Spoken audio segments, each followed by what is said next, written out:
നമസ്കാരം. On air മീഡിയയിലേക്ക് സ്വാഗതം. സാമൂഹിക ക്ഷേമ പെൻഷൻ വർധനവില്ലാതെ ഭൂനികുതിയും കോടതി ഫീസും വർദ്ധിപ്പിച്ച രണ്ടാം പിണറായി സർക്കാരിന്റെ അവസാനത്തെയും തന്റെ അഞ്ചാമത്തെയും സമ്പൂർണ്ണ ബജറ്റ് അവതരിപ്പിച്ച ധനമന്ത്രി കെ.എൻ. ബാലഗോപാൽ കേരളത്തിന്റെ ധനസ്ഥിതി മെച്ചപ്പെട്ടുവെന്നും അതിവേഗ വളർച്ചയുടെ ഘട്ടത്തിലാണ് ഇപ്പോൾ കേരളമെന്നും പറഞ്ഞുകൊണ്ടാണ് ധനമന്ത്രി ബജറ്റ് അവതരണം തുടങ്ങിയത്. പ്രതിസന്ധിയെ അതിജീവിച്ച് കേരളം ടേക്ക് ഓഫിന് തയ്യാറാണെന്നും മന്ത്രി പറഞ്ഞു. സംസ്ഥാനത്തിന്റെ ധനഞെരുക്കത്തിന് കാരണം കേന്ദ്ര സർക്കാരിന്റെ ഭാഗത്തു നിന്നുണ്ടായ അവഗണനയാണെന്നും ധന കമ്മീഷൻ ഗ്രാന്റ് തുടർച്ചയായി വെട്ടിക്കുറയ്ക്കുകയാണെന്നും പദ്ധതി വിഹിതവും വെട്ടിക്കുറയ്ക്കുന്നുണ്ടെന്നും അദ്ദേഹം വിമർശിച്ചു. സംസ്ഥാനത്ത് നിലവിലുള്ള ഭൂനികുതി സ്ലാബുകളിൽ 50% വർധനവ് പ്രഖ്യാപിച്ചു. അടിസ്ഥാന നികുതി ഏറ്റവും കുറഞ്ഞ സ്ലാബ് നിരക്കായ ഒരു ആറിന് 5 രൂപ എന്നുള്ളത് 7.5 രൂപയായി മാറും. സർക്കാർ ജീവനക്കാർക്ക് അഷ്വേർഡ് പെൻഷൻ പദ്ധതി നടപ്പാക്കാനുള്ള നടപടി സ്വീകരിക്കുമെന്നും ധനമന്ത്രി സംസ്ഥാന ബജറ്റിൽ പ്രഖ്യാപിച്ചു. ഇലക്ട്രിക് വാഹനങ്ങളുടെ നികുതി പുനഃക്രമീകരിക്കുമെന്ന് ധനമന്ത്രി. സ്വകാര്യ ആവശ്യത്തിന് ഉപയോഗിക്കുന്ന 4 ചക്രങ്ങളുള്ള ഇലക്ട്രിക് വാഹനങ്ങളുടെ നികുതി വിലയുടെ അടിസ്ഥാനത്തിലാണ് പുനഃക്രമീകരിക്കുന്നത്. 15 ലക്ഷത്തിന് മുകളിൽ വിലയുള്ള ഇലക്ട്രിക് വാഹനങ്ങൾക്ക് അവയുടെ വിലയുടെ 8%, 20 ലക്ഷത്തിന് മുകളിൽ വിലയുള്ളവയ്ക്ക് 10%, ബാറ്ററി റെന്റിംഗ് സംവിധാനമുള്ള വാഹനങ്ങൾക്ക് അവയുടെ വിലയുടെ 10% നികുതി ഈടാക്കും. കേരളത്തിന്റെ അതിതീവ്ര ദുരന്തമാണ് മുണ്ടക്കൈ ചൂരൽമല പ്രദേശത്തുണ്ടായതെന്നും വയനാട്ടിൽ സംഭവിച്ചത് 1202 കോടിയുടെ നഷ്ടമാണെന്നും പുനരധിവാസത്തിനായി 2221 കോടി രൂപ ആവശ്യമാണെന്നും ധനമന്ത്രി കെ.എൻ. ബാലഗോപാൽ. ലൈഫ് ഭവന പദ്ധതിയിലൂടെ ഇതിനകം 5,39,043 വീടുകൾ അനുവദിച്ചതിൽ 4,27,736 വീടുകൾ പൂർത്തിയാക്കിയെന്നും ലൈഫ് പദ്ധതിയുടെ ഗുണഭോക്താക്കളിൽ പട്ടികജാതിയിൽ ഉൾപ്പെട്ട 1,16,996 പേരും പട്ടികവർഗത്തിൽപ്പെട്ട 43,332 പേരും ഉൾപ്പെടുന്നുവെന്നും അദ്ദേഹം ബജറ്റ് അവതരണത്തിൽ പറഞ്ഞു. സൈബർ അധിക്ഷേപങ്ങൾക്കെതിരെയും വ്യാജ വാർത്തകൾക്കെതിരെയും കാര്യക്ഷമമായ സംവിധാനം രൂപീകരിക്കുന്നതിനായി 2 കോടിയും വിദ്യാർത്ഥികളെ തൊഴിൽ പ്രാപ്തരാക്കാനുള്ള വിജ്ഞാന കേരളം പദ്ധതിക്കായി 20 കോടി രൂപയും KSRTC വികസനത്തിന് 178.98 കോടി രൂപയും ചാമ്പ്യൻസ് ബോട്ട് ലീഗിന് 8.96 കോടി രൂപയും പൊന്മുടിയിൽ റോപ്പ് വേ സാധ്യതാ പഠനത്തിന് 50 ലക്ഷം രൂപയും ബജറ്റിൽ നീക്കിവെച്ചതായി ധനമന്ത്രി വ്യക്തമാക്കി. വനം വന്യജീവി സംരക്ഷണത്തിന് 305.61 കോടിയും പഴയ സർക്കാർ വാഹനങ്ങൾ മാറ്റിവാങ്ങാൻ 100 കോടി രൂപയും വകയിരുത്തി. കൂടാതെ അടുത്ത വർഷത്തെ ബജറ്റ് സമ്മേളനത്തിന് കേരളത്തിന്റെ വടക്കൻ പ്രദേശത്തുള്ള MLA-മാർക്ക് വീതിയേറിയ 6 വരി ദേശീയപാതയിലൂടെ തിരുവനന്തപുരത്തേക്ക് വരാൻ കഴിയുമെന്നും ധനമന്ത്രി പ്രഖ്യാപിച്ചു. സംസ്ഥാന ബജറ്റിൽ ആരോഗ്യ മേഖലയ്ക്ക് 10,431.73 കോടി രൂപ നീക്കിവെച്ചു. കാരുണ്യ പദ്ധതിക്കായി 700 കോടി രൂപയാണ് അനുവദിച്ചത്.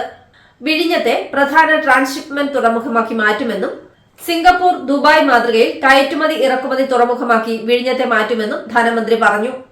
ഇടത്തരം വരുമാനമുള്ളവർക്ക് സഹകരണ ഭവന പദ്ധതിയും ധനമന്ത്രി പ്രഖ്യാപിച്ചു. കേരളത്തിൽ ആൾതാമസമില്ലാതെ കിടക്കുന്ന വീടുകളുടെ സാധ്യതകൾ പരമാവധി മനസ്സിലാക്കി ടൂറിസം അടിസ്ഥാന സൗകര്യങ്ങൾ മെച്ചപ്പെടുത്തുന്നതിനായി K-ഹോംസ് പദ്ധതി ധനമന്ത്രി അവതരിപ്പിച്ചു. മിതമായ നിരക്കിൽ താമസ സൗകര്യം ഒരുക്കുന്നതിനും വീട്ടുടമകൾക്ക് വരുമാനത്തിനപ്പുറം ഒഴിഞ്ഞുകിടക്കുന്ന വീടിന്റെ സുരക്ഷയും പരിപാലനവും ഉറപ്പുവരുത്താനും ഇതിലൂടെയാകും. ഫോർട്ട് കൊച്ചി, കുമരകം, കോവളം തുടങ്ങിയ വിനോദസഞ്ചാര മേഖലകളുടെ 10 കിലോമീറ്റർ ചുറ്റളവിലാണ് പൈലറ്റ് പദ്ധതി നടപ്പിലാക്കുക. ഇതിന്റെ പ്രാരംഭ ചെലവുകൾക്കായി 5 കോടി രൂപ വകയിരുത്തി. കേരളത്തിലെ നാട്ടുവൈദ്യം, പാരമ്പര്യ വൈദ്യം മേഖലയിലെ ചികിത്സാ സമ്പ്രദായങ്ങളും നാട്ടറിവുകളും സംരക്ഷിക്കുന്നതിനും പരിപോഷിപ്പിക്കുന്നതിനും വേണ്ടി കേരള നാട്ടുവൈദ്യ പരമ്പരാഗത ഇൻസ്റ്റിറ്റ്യൂട്ട് സ്ഥാപിക്കാനും ലക്ഷ്യമിടുന്നതായി ധനമന്ത്രി പറഞ്ഞു. അതോടൊപ്പം പാമ്പ് കടിയേറ്റുള്ള മരണങ്ങൾ ഇല്ലാതാക്കാൻ പാമ്പ് വിഷബാധ ജീവഹാനിരഹിത കേരളം പദ്ധതിക്ക് 25 കോടിയും കേരള ബജറ്റിൽ അനുവദിച്ചു. സർക്കാർ ജീവനക്കാർക്കും പെൻഷൻകാർക്കും 1 ഗഡു ക്ഷാമബത്ത അനുവദിച്ചു. 2025 ഏപ്രിലിൽ ഇത് നൽകും. ശമ്പള പരിഷ്കരണ തുകയുടെ 2 ഗഡു 1,900 കോടി രൂപയും ഈ സാമ്പത്തിക വർഷം നൽകും. DA കുടിശ്ശികയുടെ 2 ഗഡുവിന്റെ ലോക്ക് ഇൻ പീരിയഡ് ഈ സാമ്പത്തിക വർഷം ഒഴിവാക്കുമെന്നും സർവീസ് പെൻഷൻ പരിഷ്കരണത്തിന്റെ കുടിശ്ശിക 600 കോടി രൂപ ഫെബ്രുവരിയിൽ വിതരണം ചെയ്യുമെന്നും ധനമന്ത്രി ബജറ്റിൽ വ്യക്തമാക്കി. കേരളത്തിൽ ജനിക്കുന്ന കുഞ്ഞുങ്ങളുടെ എണ്ണം താഴേക്ക് പോകുന്നതും പ്രായമായവരുടെ എണ്ണം കൂടുന്നതിലും ആശങ്ക രേഖപ്പെടുത്തി സംസ്ഥാന ബജറ്റ്. 2024 കേരളത്തിൽ 3.48 ലക്ഷം കുഞ്ഞുങ്ങളാണ് ജനിച്ചതെന്നും 2014 ഇത് 5.34 ലക്ഷമായിരുന്നുവെന്നും 20 വർഷം മുൻപ് 6 ലക്ഷത്തിന് മുകളിൽ കുട്ടികൾ ജനിച്ചിരുന്ന സംസ്ഥാനത്താണ് ഇപ്പോൾ കുട്ടികളുടെ എണ്ണം പാതിയായി കുറഞ്ഞിരിക്കുന്നതെന്നും ധനമന്ത്രി ചൂണ്ടിക്കാട്ടി. വയോജനങ്ങളുടെ ആരോഗ്യത്തിനും സുരക്ഷയ്ക്കും പ്രാധാന്യം നൽകിയ ബജറ്റ് കൂടിയാണ് ധനമന്ത്രി ഇന്ന് അവതരിപ്പിച്ചത്. സർക്കാർ അംഗീകൃത ഡിജിറ്റൽ ഗ്രിഡിൽ രജിസ്റ്റർ ചെയ്യുന്ന എല്ലാ കിടപ്പ് രോഗികൾക്കും പാലിയേറ്റീവ് കെയർ, മരുന്ന്, ഭക്ഷണം എന്നിവ ഉറപ്പുവരുത്തുമെന്ന് അദ്ദേഹം പ്രഖ്യാപിച്ചു. നവകേരള നിർമ്മാണത്തിന് ആവേശകരമായ പുതിയ കുതിപ്പ് നൽകാൻ പോരുന്ന ക്രിയാത്മക ഇടപെടലാണ് കേരളത്തിന്റെ ബജറ്റെന്ന് മുഖ്യമന്ത്രി പിണറായി വിജയൻ. കേന്ദ്ര സർക്കാരിന്റെ കടുത്ത സാമ്പത്തിക വിവേചനങ്ങൾക്കിടയിലും കഠിന പരിശ്രമങ്ങളിലൂടെ കേരളത്തിന്റെ വികസനത്തെയും കേരളീയരുടെ ജീവിതക്ഷേമത്തെയും ശക്തിപ്പെടുത്തി മുൻപോട്ട് കൊണ്ടുപോകുന്ന സമീപനമാണ് ബജറ്റിൽ കേരളം സ്വീകരിച്ചിട്ടുള്ളതെന്നും അദ്ദേഹം വ്യക്തമാക്കി. സംസ്ഥാനത്തെ നിലവിലെ സാമ്പത്തിക അവസ്ഥയെക്കുറിച്ചും ധനസ്ഥിതിയെക്കുറിച്ചും യാതൊരു പരിഗണനയുമില്ലാതെ പൊള്ളയായ ബജറ്റാണ് സർക്കാർ അവതരിപ്പിച്ചിരിക്കുന്നതെന്ന് പ്രതിപക്ഷ നേതാവ് വി.ഡി. സതീശൻ. സർക്കാരിന് നിലവിലുള്ള കടം നികത്താൻ പോലും പുതിയ ബജറ്റിൽ അനുവദിച്ച തുക തികയില്ലെന്ന് പ്രതിപക്ഷ നേതാവ് പറഞ്ഞു. ധനമന്ത്രി കെ.എൻ. ബാലഗോപാൽ അവതരിപ്പിച്ച സംസ്ഥാന ബജറ്റിനെ രൂക്ഷമായി വിമർശിച്ച് ബി.ജെ.പി. സംസ്ഥാന അധ്യക്ഷൻ കെ. സുരേന്ദ്രൻ യാതൊരു ഹോംവർക്കും ചെയ്യാതെ അവതരിപ്പിച്ച ബജറ്റാണെന്നും കേവലം മൈതാന പ്രസംഗം പോലെയാണ് ഇത് നിയമസഭയിൽ അവതരിപ്പിച്ചിരിക്കുന്നതെന്നും സുരേന്ദ്രൻ പറഞ്ഞു. ബജറ്റ് അവതരണത്തിന് മുൻപായി നിയമസഭയിൽ ക്രമപ്രശ്നം ഉന്നയിച്ച പ്രതിപക്ഷ നേതാവ് വി.ഡി. സതീശൻ നടപടിക്രമവും കാര്യനിർവഹണവും അനുസരിച്ച് ബജറ്റ് അവതരണത്തിന് ഒരു ദിവസം മുൻപ് സാമ്പത്തിക അവലോകന റിപ്പോർട്ട് സഭയിൽ വെക്കുന്നതാണ് കീഴ്വഴക്കമെന്ന് അദ്ദേഹം പറഞ്ഞു. എന്നാൽ സഭയുടെ കാര്യോപദേശക സമിതി നിർദ്ദേശിച്ചത് അനുസരിച്ചാണ് സഭാ സമ്മേളനം തുടങ്ങുന്ന ദിവസം തന്നെ ബജറ്റ് അവതരണം വേണമെന്ന് നിശ്ചയിച്ചതെന്നും അതുകൊണ്ടാണ് നേരത്തെ വിതരണം ചെയ്യാൻ സാധിക്കാത്തതെന്നും ധനമന്ത്രി പറഞ്ഞു. സാമ്പത്തിക അവലോകനം മുൻകൂട്ടി വിതരണം ചെയ്യണമെന്ന് തന്നെയാണ് തന്റെ അഭിപ്രായമെന്ന് സ്പീക്കർ അറിയിച്ചു. ഹേമ കമ്മിറ്റി റിപ്പോർട്ടുമായി ബന്ധപ്പെട്ടുള്ള അന്വേഷണം നടത്താനുള്ള ഹൈക്കോടതി ഉത്തരവിൽ ഇടപെടില്ലെന്ന് സുപ്രീം കോടതി. കുറ്റകൃത്യത്തെക്കുറിച്ച് വിവരം ലഭിച്ചു കഴിഞ്ഞാൽ പോലീസ് നിയമപ്രകാരം മുന്നോട്ടു പോകാൻ ബാധ്യസ്ഥരാണെന്നും പോലീസിന്റെ അന്വേഷണ അധികാരങ്ങൾ തടയുന്നതിനുള്ള നിർദ്ദേശം നൽകാനാകില്ലെന്നും സുപ്രീം കോടതി വ്യക്തമാക്കി. കൊച്ചി നഗരസഭാ പരിധിയിൽ വഴിയോര കച്ചവടം നടത്തുന്നവർക്ക് അംഗീകൃത സർട്ടിഫിക്കറ്റ്, തിരിച്ചറിയൽ കാർഡ് എന്നിവ നിർബന്ധമാക്കി കേരള ഹൈക്കോടതിയുടെ ഉത്തരവ്. അനധികൃത വഴിയോര കച്ചവടക്കാരെ ഒഴിപ്പിക്കണമെന്നും ഹൈക്കോടതി പറഞ്ഞു. ഇതു സംബന്ധിച്ച് സ്ട്രീറ്റ് വെൻഡിംഗ് പ്ലാൻ രൂപീകരിച്ചതിനു ശേഷമാണ് കോടതി ഉത്തരവിറക്കിയത്. ഇടുക്കി കൂട്ടാറിലെ പോലീസ് മർദ്ദനത്തിൽ കട്ടപ്പന ASP ഇന്ന് ജില്ലാ പോലീസ് മേധാവിക്ക് വിശദമായ റിപ്പോർട്ട് സമർപ്പിക്കും. റിപ്പോർട്ട് ലഭിച്ച ശേഷം നടപടി ഉണ്ടായേക്കും. നടപടി ഉണ്ടായില്ലെങ്കിൽ പരാതിയുമായി മുന്നോട്ടു പോകുമെന്ന് മർദ്ദനമേറ്റ മുരളി അറിയിച്ചു. പോലീസ് സേനയിൽ മോശമായ രീതിയിൽ പ്രവർത്തിക്കുന്നവർക്ക് തക്കതായ ശിക്ഷ ലഭിക്കണമെന്നും മുരളി പറഞ്ഞു.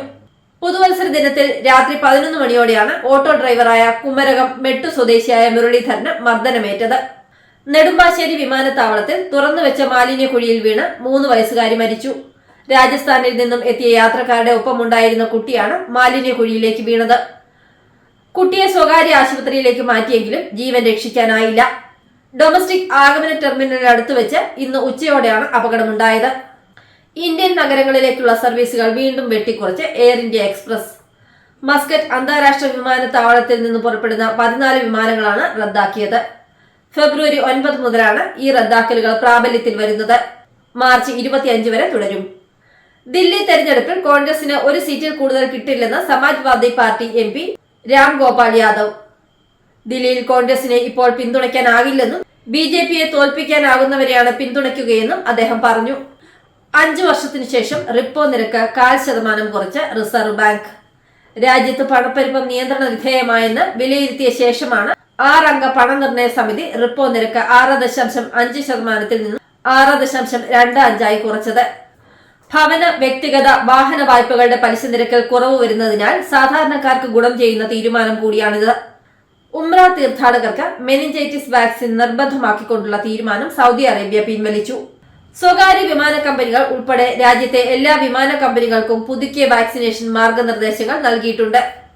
അമേരിക്കയിൽ നിന്ന് ഇന്ത്യക്കാരെ മനുഷ്യത്വരഹിതമായി നാട് കടത്തിയതിൽ പ്രതിഷേധം കൂടുതൽ ശക്തമാക്കാൻ പ്രതിപക്ഷം. രാജ്യവ്യാപക പ്രതിഷേധത്തിന് കോൺഗ്രസ് ആഹ്വാനം ചെയ്തു. PCCകളുടെ നേതൃത്വത്തിൽ സംസ്ഥാന ജില്ലാ ആസ്ഥാനങ്ങളിൽ ഇന്ന് പ്രതിഷേധിക്കാനാണ് നിർദ്ദേശം. 3 ദിവസത്തിനിടെ 550 ഭൂചലനങ്ങൾ ഉണ്ടായതിനു പിന്നാലെ ഗ്രീക്ക് ദ്വീപിലെ സാന്റോറിനിയിൽ അടിയന്തരാവസ്ഥ പ്രഖ്യാപിച്ചു. ബുധനാഴ്ച 5.2 തീവ്രതയുള്ള ചലനം രേഖപ്പെടുത്തിയതിന് പിന്നാലെയാണ് ഗ്രീക്ക് ദ്വീപിൽ സർക്കാർ അടിയന്തരാവസ്ഥ പ്രഖ്യാപിച്ചത്. ശക്തിയേറിയ ഭൂചലനം രേഖപ്പെടുത്തിയതിന് പിന്നാലെ 11,000-ലേറെ പേരെയാണ് ദ്വീപിൽ നിന്ന് മാറ്റി താമസിപ്പിച്ചിട്ടുള്ളത്. മുൻ ഇന്ത്യൻ ക്രിക്കറ്റർ ശ്രീശാന്തിന് കാരണം കാണിക്കൽ നോട്ടീസ് നൽകിയത് സഞ്ജുവിനെ പിന്തുണച്ചതിനല്ലെന്നും അസോസിയേഷനെതിരെ തെറ്റായതും അപകീർത്തികരവുമായ പ്രസ്താവന നടത്തിയതിനാണെന്നും കേരള ക്രിക്കറ്റ് അസോസിയേഷൻ. സഞ്ജു സാംസണിന് ശേഷം ഇന്ത്യൻ ടീമിൽ ആര് വന്നു എന്ന ശ്രീശാന്തിന്റെ ചോദ്യം അപഹാസ്യമാണെന്നും അച്ചടക്ക ലംഘനം ആര് നടത്തിയാലും അനുവദിക്കാൻ സാധിക്കില്ലെന്നും അസോസിയേഷനെതിരെ കളവായ കാര്യങ്ങൾ പറഞ്ഞ് അപകീർത്തി ഉണ്ടാക്കിയാൽ മുഖം നോക്കാതെ നടപടിയെടുക്കുമെന്നും KCA വാർത്താക്കുറിപ്പിൽ പറഞ്ഞു. വാതുവയ്പ് വിഷയത്തിൽ കുറ്റവിമുക്തനാകാത്ത ശ്രീശാന്ത് കേരള ക്രിക്കറ്റ് അസോസിയേഷന്റെ കളിക്കാരുടെ സംരക്ഷണം ഏറ്റെടുക്കേണ്ടതില്ലെന്ന് KCA വാർത്താക്കുറിപ്പിൽ വ്യക്തമാക്കി. കേരളത്തിൽ നിന്നുള്ള താരങ്ങളെ തുടർന്നും പിന്തുണയ്ക്കുമെന്നും രാജ്യത്തിനായി കളിക്കാം എന്ന് സ്വപ്നം കാണുന്നവരെ നമുക്ക് ആവശ്യമുണ്ടെന്നും അതിന് തുരങ്കം വെക്കുന്നവർക്കൊപ്പം നിൽക്കാൻ തനിക്കാകില്ലെന്നും കേരള ക്രിക്കറ്റിനെ താൻ സ്നേഹിക്കുന്നുവെന്നും ശ്രീശാന്ത് KCA വാർത്താക്കുറിപ്പിനോട് പ്രതികരിക്കുകയായിരുന്നു അദ്ദേഹം. നിയമത്തിലും നീതിയിലും വിധിയിലും തനിക്ക് വിശ്വാസമുണ്ടെന്നും കേരള ക്രിക്കറ്റിനെ ബാധിക്കുന്ന യഥാർത്ഥ പ്രശ്നങ്ങളിൽ നിന്ന് മുഖം തിരിക്കുന്നവരെ കുറിച്ച് ആശങ്കയുണ്ടെന്നും തനിക്കെതിരെ അപകീർത്തികരമായ വാർത്താക്കുറിപ്പ് ഇറക്കിയവർ ഉത്തരം പറയേണ്ടി വരുമെന്നും അതിന് അധികം നാൾ കാത്തിരിക്കേണ്ടി വരില്ലെന്നും ശ്രീശാന്ത് പ്രതികരിച്ചു. 5 വർഷത്തിന് ശേഷം റിപ്പോ നിരക്ക് 0.5% കുറച്ച് റിസർവ് ബാങ്ക്. ബാങ്കുകൾ അടിയന്തര സാഹചര്യത്തിൽ റിസർവ് ബാങ്കിൽ നിന്നെടുക്കുന്ന ഏകദിന വായ്പയുടെ പലിശയാണ് റിപ്പോ നിരക്ക്. Bank rate, marginal standing facility തുടങ്ങിയ അനുബന്ധ നിരക്കുകളും 0.5% കുറച്ചു. റിസർവ് ബാങ്ക് പണനയ സമീപനം ന്യൂട്രലായി തുടരും. ആവശ്യമായ സമയത്ത് ഇടപെടാൻ ഇത് സഹായിക്കും. റിസർവ് ബാങ്ക് പണയ കമ്മിറ്റി ഏകകണ്ഠമായിട്ടാണ് തീരുമാനമെടുത്തത്. വിലക്കയറ്റം ഗണ്യമായി താഴ്ന്നെന്ന് കമ്മിറ്റി വിലയിരുത്തി. അടുത്ത വർഷത്തെ വളർച്ചാ പ്രതീക്ഷ 6.7% കുറച്ചത് ഓഹരി സൂചികകളെയും രൂപയെയും താഴ്ത്തി. 2025-26 വർഷം GDP വളർച്ച 6.7% എന്ന് ബാങ്ക് കണക്കാക്കുന്നു. നേരത്തെ 7% പ്രതീക്ഷിച്ചിരുന്നതാണ്. ഈ വർഷത്തെ വളർച്ചാ നിഗമനം 6.6% നിലനിർത്തി. നാഷണൽ സ്റ്റാറ്റിസ്റ്റിക്കൽ ഓഫീസ് 6.4%ആയാണ് പറയുന്നത്.